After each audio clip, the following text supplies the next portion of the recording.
नमः शिवाय। श्री शिव महापुराण रुद्र संहिता सतीखंड 73वां अध्याय। कैलाश पर्वत पर भगवान शिव एवं सती की मधुर लीलाएं। नारद जी बोले, हे तात, हे अनग, आप सर्वज्ञ की बात ठीक है। आपके द्वारा मैंने शिवाशिव के अत्यंत अद्भुत एवं कल्याणकारी चरित्र को सुना। समस्त मोहों को दूर करने वाले परम ज्ञान संपन्न मंगलायन एवं उत्तम विवाह कर्म का वर्णन भी अच्छी प्रकार से सुना। हे महाप्राग, फिर भी शिवजी एवं सती के अत्यंत मनोहर एवं उत्तम चरित्र को सुनने की प्रबल इच्छा है। अतः आप मुझ पर दया करके पुनः उसका वर्णन कीजिए। ब्रह्मा जी बोले, हे मुने, आपकी इच्छा परम दयावान शिवजी की लीला सुनने में लगी हुई है। यह तो परम सौभाग्य की बात है। हे सौम्य, जो आपने मुझ शिवजी की लीला का वर्णन करने के लिए बार बार प्रेरित किया है। हे नारद, शिवजी ने दक्ष प्रजापति की कन्या एवं जगत जननी देवी सती के साथ विवाह कर उन्हें अपने स्थान पर ले जाकर जो कुछ भी किया उसे अब सुने। हे देवर्षि, दक्ष से विदा होने के बाद महादेव जी गणों सहित अपने आनंददायक स्थान जाकर बड़ी प्रसन्नता के साथ अपने परम प्रिय वाहन नंदीश्वर से उतरे। देवर्षि, इस प्रकार सांसारिक लीला करने में प्रवीण सतीपति सदाशिव यथोयोग्य अपने स्थान में प्रवेश कर अत्यंत हर्षित हुए। इन महादेव जी ने सती को प्राप्त कर लेने के उपरांत अपनी नंदी आदि समस्त गणों को पर्वत की कंदरा से बाहर भेज दिया। विदा करते हुए उन नंदीश्वर आदि समस्त गणों से करुणासागर शिवजी लौकिक रीति का अनुसरण करते हुए मधुर वचनों में कहने लगे। महेश बोले, हे गणों, जिस समय मैं आप लोगों का स्मरण करूं, तब आप लोग मेरे स्मरण का आदर करते हुए शीघ्र ही मेरे पास चले आए। शिवजी के ऐसा कहने पर महावेगवान महावीर नंदी आदि भी वे सभी गण अपने अपने स्थान को चले गए।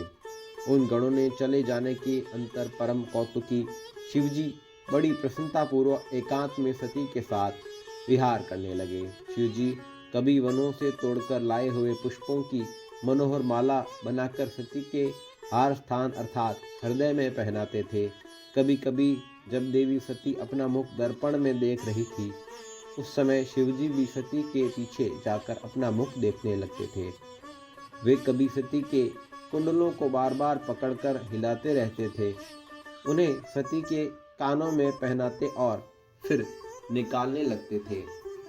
कभी वे भगवान शंकर स्वभावत लाल वर्ण वाले सती के चरणों को दैदीप्यमान लाक्षार से रंग कर अत्यंत रागयुक्त कर देते थे। सती का मुख वाहलोकन करने के उद्देश्य से जो बात दूसरों के समक्ष भी कही नहीं जा सकती, उसे सती के कानों में कहते थे। वे कभी घर से दूर नहीं जाते थे। यदि दूर जाते तो शीघ्रता से वापस आ जाते और किसी बात को सोची हुई सती के नेत्रों को पीछे से आकर अपने हाथों से बंद कर लेते थे। कभी वे अपनी माया से छिपकर कभी जाकर सती का आलिंगन करते थे, तो कभी भयभीत होकर अत्यंत चकित होते हुए व्याकुल हो उठती थी। वे सभी सुवर्ण कमल की कली के समान अनेक वक्ष तल पर कस्तूरी के भ्रमर से आकार की चित्रकारी करते थे और कभी उनका हार उतार लेते तो कभी फिर उन्हें वहीं स्थापित कर देते। कभी सती के अंग से बाजूबंद कंकण तथा अंगूठी बार बार निकालकर उन्हें पुनः उसी स्थान पर पहना दिया करते थे। यह तुम्हारे ही समान स्वरूप वाली तुम्हारी कालिमा नाम की सखी आ रही थी। शिवजी द्वारा इस प्रकार के वचनों को सुनकर जब सती उस सखी को देखने के लिए चलती, तो शिवजी उनका स्पर्श करने लगते।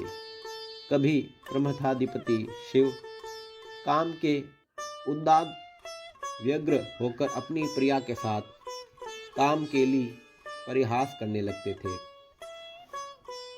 कभी शंकर जी कमल पुष्पों तथा अन्य मनोहर पुष्पों को लांघकर बड़े प्रेम से उनका आभूषण बनाकर सती के अंगों में पहनाते थे। इस प्रकार भक्तवत्सल महेश्वर समस्त रमणीय वन कुंजों में सती के साथ विहार करने लगे। देवी सती के बिना शिवजी भी कहीं नहीं जाती, न बैठते थे, न ही किसी प्रकार की चेष्टा करते थे। सती के बिना उन्हें क्षण मात्र भी चैन नहीं पड़ता था। इस प्रकार कैलाश पर्वत के प्रत्येक वन कुंज में बहुत समय तक विहार करके पश्चात वे पुनः हिमालय के शिखर पर गए और उन्होंने अपनी इच्छा से कामदेव का स्मरण किया। जिस समय काम उनके आश्रम में प्रविष्ट हुआ, उसके साथ ही वसंत ने भी शिव जी के अभिप्राय को जानकर अपना प्रभाव प्रकट किया। उस पर्वत के सभी वृक्ष तथा लताएं पुष्प से आच्छादित हो उठी और जल खिले कमलों से तथा कमल भ्रमरों से युक्त हो गए। उस समय उत्तम ऋतु वसंत के प्रविष्ट होते ही सुगंधित पुष्पों की गंध से समन्वित आनंददायक तथा सुगंधित से युक्त मलय पवन बहने लगा। संध्याकालीन अरुण चंद्रमा के सदृश पलाश शोभायमान होने लगे। सभी वृक्ष काम के अस्त्र से समान सुंदर पुष्पों से अलंकृत हो गए। तड़ागों में कमल पुष्प खिल गए।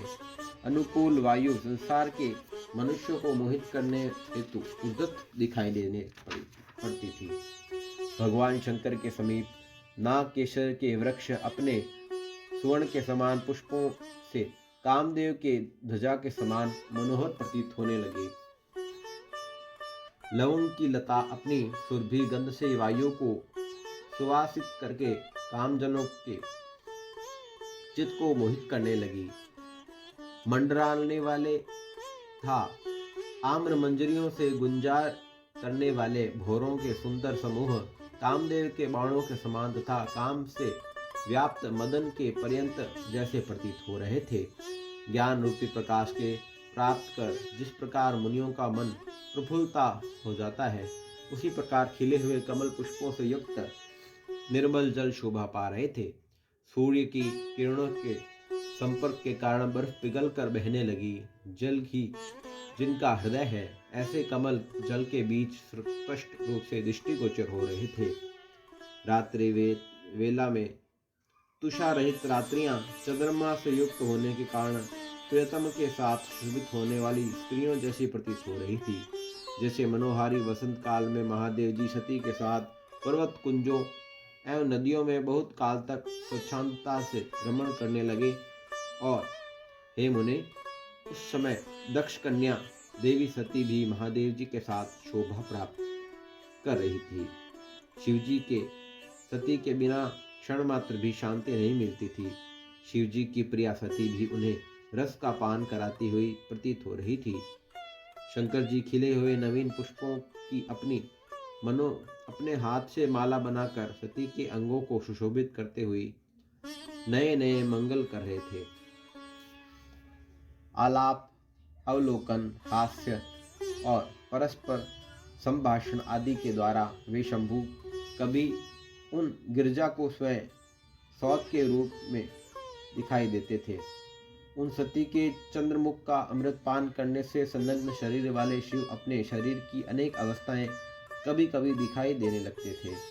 वे शिवजी सती के मुख कमल की सुगंधित उनकी मनोहारी सुंदरता तथा प्रीतिपूर्ण चेष्टाओं में इस प्रकार बंधे गए थे, जैसे कोई बंधा हुआ हाथी किसी भी प्रकार की चेष्टा करने में अपने को असमर्थ पाता है। इस प्रकार वे महेश्वर हिमालय पर्वत के कुंजों, शिखरों पर और गुफाओं में सती के साथ प्रतिदिन रमण करने लगे। हे सुरेश, इस प्रकार उनके विहार करते हुए देवताओं के वर्ष के अनुसार 25 वर्ष व्यतीत हो गए। ओम नमः शिवाय। श्री शिव महापुराण रुद्र संहिता सतीखंड 73वां अध्याय संपूर्ण हुआ।